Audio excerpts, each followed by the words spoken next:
First যেটা বলতে চাই, সাকিবিয়ানদেরকে সামনাসামনি দেখে খুব ভালো লাগছে। এতদিন সবসময় ফেসবুকে বা সোশ্যাল মিডিয়াতে দেখেছি। আপনাদের সবাইকে অনেক অনেক ধন্যবাদ এবং ঈদ মোবারক। আপনারা অনেক কষ্ট করেন সাকিব ভাইয়ের জন্য এবং দ্যাটস ওয়াই আপনাদের নাম সাকিবিয়ান এবং আমাদেরকে সাপোর্ট করতে এসেছেন। আর সেটার জন্য আমরা সবাই অনেক গ্রেটফুল। আমাদের জন্য দোয়া করবেন এবং বেশি বেশি করে সাপোর্ট করবেন যেন বাংলা মুভি ইন্ডাস্ট্রিতে আরো অনেক সুন্দর সুন্দর মুভি সাকিব ভাই অফার করতে পারে এবং আমরাও পারি। সবাইকে ঈদের অনেক অনেক শুভেচ্ছা।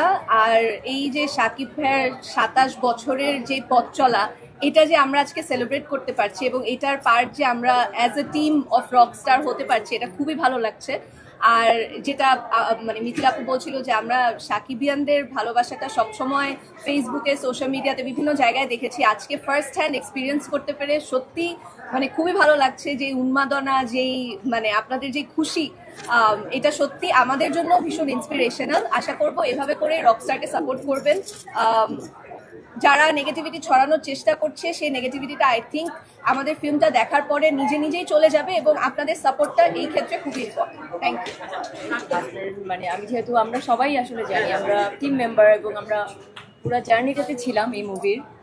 রুশো আমাদের ডিরেক্টর এবং এমন একটা জনরার মুভিও চেষ্টা করেছে ইন্ডাস্ট্রিকে নতুন আসলে উপহার দিয়েছে।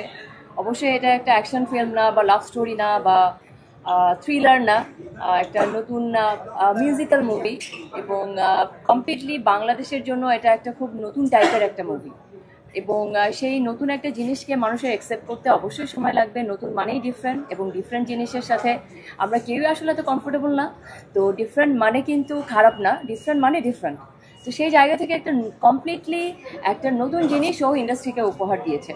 তো আশা করি দর্শক দেখবে, দর্শক এসে হলে এসে ডিসাইড করবে ভালো লেগেছে কি খারাপ লেগেছে। বাট আমি যেটা বলবো, আমি মোস্টলি পজিটিভলি দেখেছি। স্পেশালি ইয়াং জেনারেশন খুবই পছন্দ করেছে, যারা মিউজিক পছন্দ করে তারা খুব পছন্দ করেছে। তো আই থিঙ্ক ওভারঅল আমাদের টিম মুভিটা নিয়ে খুবই হ্যাপি এবং দর্শক যারা আমাদেরকে সাপোর্ট করছেন তারাও অনেক হ্যাপি এবং আপনারা জার্নালিস্টরা যারা এসেছেন আমাদের ব্যাপারে, রকস্টারের ব্যাপারে পজিটিভ নিউজ করছেন, প্লিজ সাপোর্ট করবেন, রকস্টার টিমকে সাপোর্ট করবেন সো দ্যাট যেন ফিউচারে অন্যান্য ডিরেক্টররা এই ধরনের মুভি করবার মতো সাহস পোষণ করতে পারে। Thank you so much. আচ্ছা, প্রথমে আমি অ্যাকচুয়ালি বলতে চাই যে আমার মনে হয় অনেক বেশি নেগেটিভটাতে ফোকাস করছি।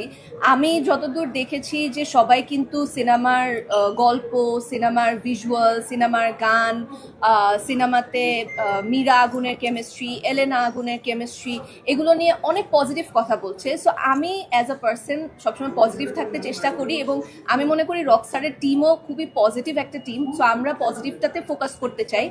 আর সত্যি কথা বলতে অবশ্যই একজন অ্যাক্টর যখন কাজ করে তার ডেডিকেশন থাকে, সে অনেক সময় দিয়ে নিজেকে প্রিপেয়ার করে কাজটা করে, সাকিব ভাইও তাই। সো কিন্তু আমি এটাও মনে করি যে ওনার যে এই 27 বছরের পথ চলা, নিশ্চয়ই এখানে অনেক আপস অ্যান্ড ডাউনসই ছিল, আপস অ্যান্ড ডাউনস আরও থাকবে, কিন্তু উনি নিজেকে সবসময় প্রমাণ করে গেছে এবং রকস্টারের মাধ্যমে, যেহেতু আমি সবার সাথেই একমত যে রকস্টার একদমই ডিফারেন্ট ধরনের একটা ফিল্ম। সো ডিফারেন্ট কোনো কিছু চেষ্টা করার যেই মানে মোটিভেশনটা, এটা যেন আমরা না হারিয়ে ফেলি, যেন ফিউচারে সব ধরনের সিনেমা আমরা সিনেমা হলে দেখতে পারি। একই রকমের সিনেমা অনেকগুলো না হয়ে আমরা যদি ভিন্ন ভিন্ন রকম দেখি, যেমন গতবারও অনেক ডিফারেন্ট জনরার সিনেমা ছিল, এবারও কিন্তু রকস্টারের সাথে সাথে বাকি যে সিনেমাগুলো আছে সেগুলো ভিন্ন।